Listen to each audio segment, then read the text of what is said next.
comfort in the industry. Passengers will be immediately greeted with a double-width staircase towards the front of the plane, one of the first of its type, and of course leading to the A380's famous upper deck.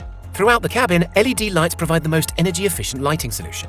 These can be controlled to mimic different scenes or moods such as sunset and sunrise to help prevent fatigue among passengers, helping with the changing time zones. Plenty of natural light also enters the cabin during daylight hours through the exceptionally large windows, which are larger than most other aircrafts.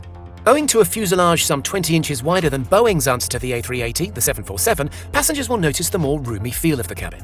And because on the main deck the fuselage is still curving outwards, exterior seats benefit from extended shoulder width, perfect for those flying next to a stranger in that oh-so-awkward middle seat.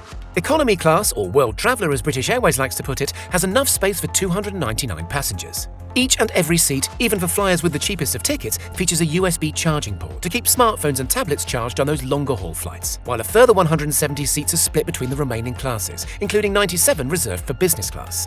Known in BA terminology as club class, these seats are split between the lower and upper decks. Interestingly, the upper deck is wider again, at 70 inches more than a 747's upper deck, helping to create a truly airy and spacious ambience. Up here, 55 World Traveller Plus seats make use of the extra space, as well as a larger screen and 2 USB ports. To you and I, this is premium economy. Because this area is above the midway point, the fuselage begins to curve back, tapering inwards as it goes up, and rather than cutting off that all-important headroom, British Airways moved the seats inwards, which in turn made room for seat-level lockers, perfect for storing things like laptops and handbags. Economy is called just that for a reason. Airliners fit as many people on as is reasonably possible in order to sell more tickets, making more profit for the company. But if you're looking for something a little bit more special, Emirates has got you covered. If you're heading on a once-in-a-lifetime trip, maybe the premium economy area is more up your street. When it comes to Emirates, all seats, apart from economy, are finished in a luxurious cream-coloured quilted design leather. In fact, premium economy seats even boast retractable leg rests that emerge from under the seat to help passengers fall asleep more easily. In fact, a general cream and polished wood theme continues throughout the entire cabin, striking the perfect balance between luxury and opulence and a clean and open design language. Electric window shades make blocking out unwanted light a breeze. Spend a few hundred more though, and you're in for a treat. A waterfall sits at the top of the staircase, recessed into the wall like a piece of modern art. Yes, you heard that right, a waterfall with real flowing water on board an aeroplane flying at 40,000 feet. But what if you really wanted to push the boat out?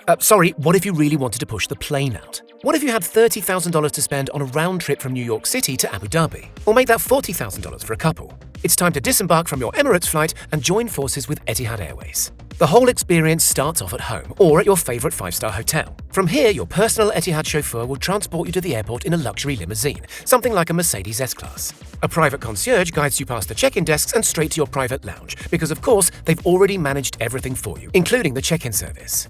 The first meal included in the package will be enjoyed in this private area, a multi-course meal selected especially for you according to your personal preferences.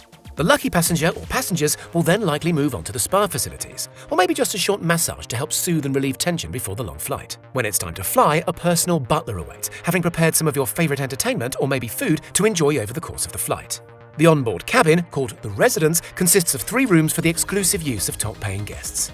The lounge is where they are likely to rest, watch some television and enjoy food from a customized menu, devised by a personal chef, and again made up of many courses. Unlimited free Wi-Fi can be enjoyed from here too. Or maybe a short kit may help the time pass. At the end of a small corridor lies a full-size double bed and a second television. As the flight draws to an end, just before breakfast is the perfect opportunity to take a warm shower in your very own private bathroom area with complimentary Aqua de Parma toiletries. Yes, even more crazy than a waterfall on a plane is a full-sized shower.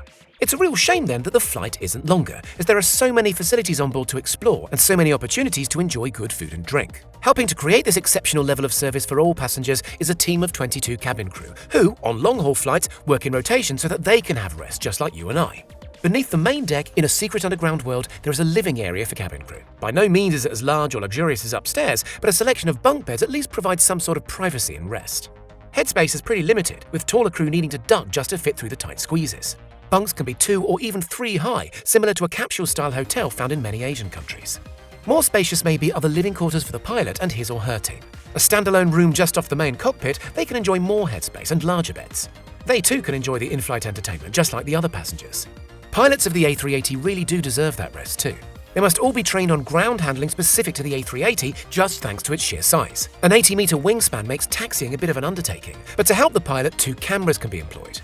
While we enjoy looking through the cameras as a matter of fun, the pilots rely on the ground-facing camera to locate the nose wheel and keep it on track with the guiding lines, and the tail-mounted camera to keep an eye on the hive of activity that's always going on at an airport. Pilots are also trained to safely fly the beast in the air, which can weigh a maximum of around 570 tons at takeoff. Each 40-meter wing weighs 40 tons, the same as 20 large family cars, and can hold a total of 250 tons of fuel. In comparison, your average family hatchback holds around 0.06 tons of fuel.